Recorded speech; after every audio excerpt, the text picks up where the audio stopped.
शिव महापुराण में एक रावण संहिता के अंतर्गत 4 तिलक का वर्णन आता है। अथर्ववेद में भी कुछ वृक्षों की फल पत्ती का वर्णन आता है, उसका भी स्मरण इस कथा के माध्यम से। पहले नंबर का तिलक होता है सफेद आंकड़े की जड़ का तिलक।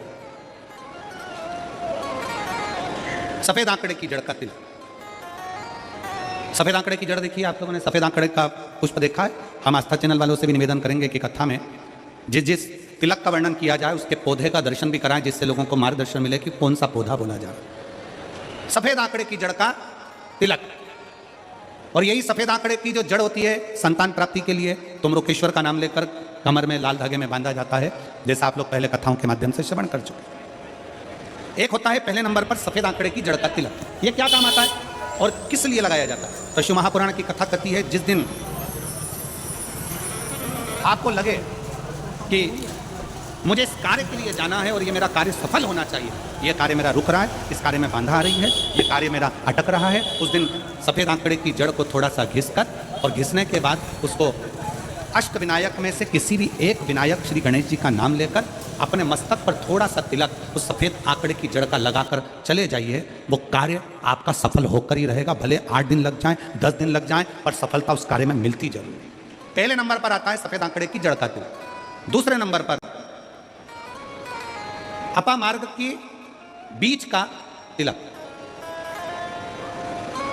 अपामार्ग एक पौधा होता है, आप लोग टीवी पर उसका दर्शन कर रहे होंगे, एलईडी पर आप देख रहे होंगे।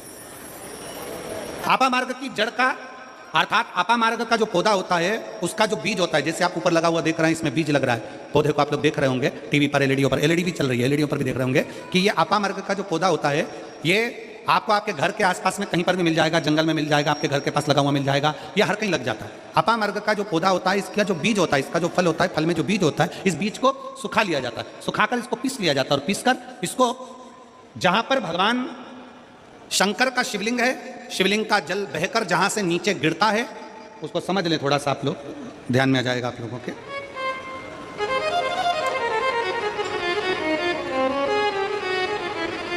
इधर देखिए, शिवलिंग की ओर ध्यान देंगे।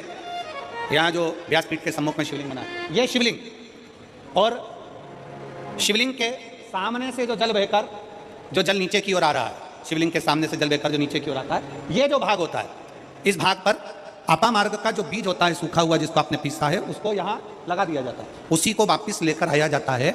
और उस बीज का जो चंदन होता है, जिसको अपन पानी में मिलाकर सिर पर लगाते हैं, कोई व्यक्ति आपका अगर धन लेकर चले गया, कोई व्यक्ति आपकी संपदा लेकर चले गया, कोई कार्य आपका बहुत दिन से कोर्ट में अदालत में चल रहा है, लगभग 1 महीना इसका तिलक लगाना चालू कर दीजिए, दूसरे महीने में आपका धन आपके घर पर जरूर आएगा और आपका कार्य पूर्ण जरूर होगा। अपामार्ग का बीज का चंदन तिलक, अपामार्ग का तिलक हमें सुख प्रदान करता है। तीसरे नंबर पर होता है दुर्वा। क्या बोलते हैं छत्तीसगढ़ में? दुर्वा बोलते हैं कि घास बोलते हैं? जो गणेश जी को चढ़ाते हैं, दुर्वा, दुर्बी, ठीक है, टीवी पर आप लोग देख रहे हैं, दर्शन कर रहे होंगे। दुर्वा, दुर्बी, जिसको छत्तीसगढ़ में दुर्बी कहते हैं, दुर्वा कहते हैं, जो गणेश जी को चढ़ता है, दुर्वा। अब आप सबको स्मरण में तो होगा कि दुर्वा कहाँ से प्रकट हुई है।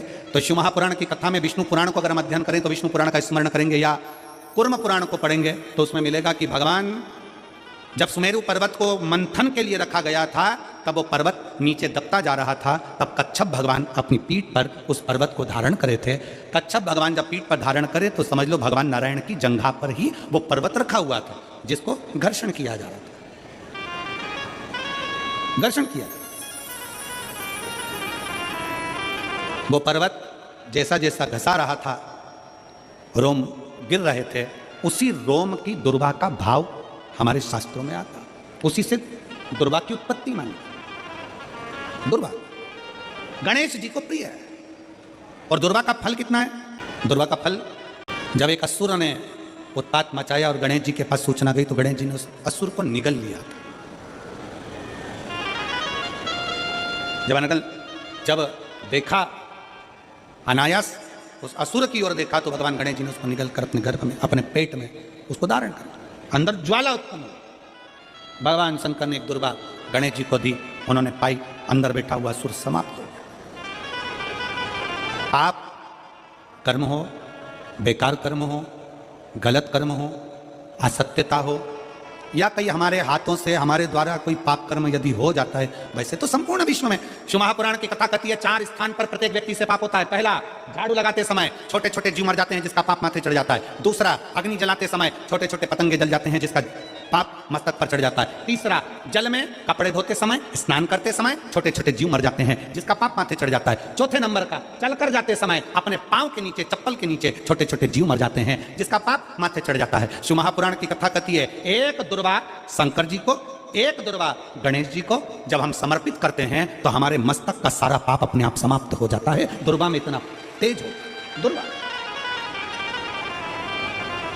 और शिवपुराण कह रही है तीसरे नंबर का तिलक है दुर्वा का।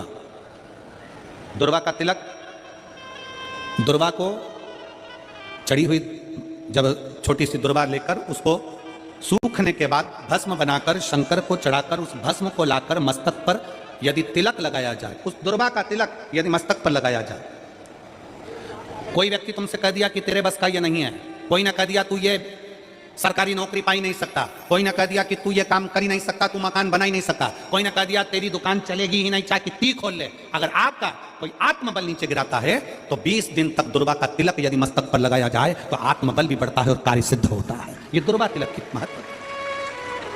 चौथे नंबर पर आता है बेलपत्र की जड़ का तिलक, जिसको हम पहले भी कथाओं में बोल चुके हैं कि बेलपत्र कि मिट्टी का भी अगर तिलक लगाया जाए, बेलपत्र के नीचे की मिट्टी का भी अगर तिलक लगाया जाए तो वो भी फल देता है। तो बेलपत्र की जड़ का तिलक तो बहुत मूल है। कभी मान लो कहीं बेलपत्र की जड़ ऐसे नहीं निकालना चाहिए, बेलपत्र हरा भरा रहे तो कभी उसकी जड़ नहीं निकालना, कभी भी। मान लो कोई बेलपत्र का वृक्ष सूख गया,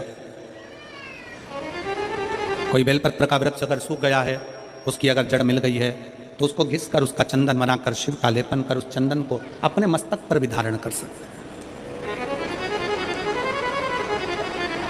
क्या होगा उससे? तो कहा किसी व्यक्ति को कोई कार्य के हेतु आपने बोला है और वो व्यक्ति कार्य से इनकार कर रहा है, मना कर रहा है कि ये मेरे बस का नहीं है, मैं नहीं करूंगा, उठाओ तुम्हारी फाइल लेकर जाओ यहां से, ये मैं नहीं करूंगा। तुम्हें लग रहा है कि ये केस मुझे जीतना है और मैं सत्य हूं और मेरा केस मुझे जीतना है और असत्यता भारी पड़ रही है, झूठ भारी पड़ रहा है, उस समय पर बेलपत्री का चंदन का तिलक या बेलपत्री के वृक्ष की मिट्टी का तिलक व्यक्ति को सफलता जरूर देता है। उस तिलक को धारण जरूर करना चाहिए, उस तिलक को जरूर धारण। बेलपत्र का तिलक, बेलपत्र की मिट्टी का तिलक, बेलपत्र के वृक्ष के नीचे बैठकर करा गया भजन, बेलपत्र के वृक्ष के नीचे बैठकर करी गई साधना, बेलपत्र के वृक्ष के नीचे बैठकर करी गई आराधना हमें फल प्रदान करती है। और मैं संपूर्ण देशवासियों को इसके लिए बहुत बहुत साधुवाद देता हूं, बहुत बहुत बधाई देता हूं कि जब वृक्षारोपण कराया जाता है विठले सेवा समिति द्वारा, सारे शिव भक्त अपने अपने क्षेत्र में बेलपत्री का पौधा लगाते हैं और बेलपत्री के वृक्ष को बड़ा करते हैं। उसके लिए आपको साधुता देते हैं। साधु अपने जीते जी अपने जीवन काल में प्रयास जरूर करो कि बेलपत्री का पौधा जरूर लगाया जाए, क्योंकि जब हम भोले बाबा के भगवान शंकर के चरणों में जाएं तो शिव कृपा करें, शिव करुणा करें। कल कथा में कहा था कि शंकर भगवान पर चढ़ा हुआ जल जब हम अपने ऊपर छींटते हैं, वो जल हमारे शरीर पर ही सूख जाता है और वो जल लगा हुआ शरीर जहां जाता है वो अपना कार्य सफल कर कर ही आता है, सफल कर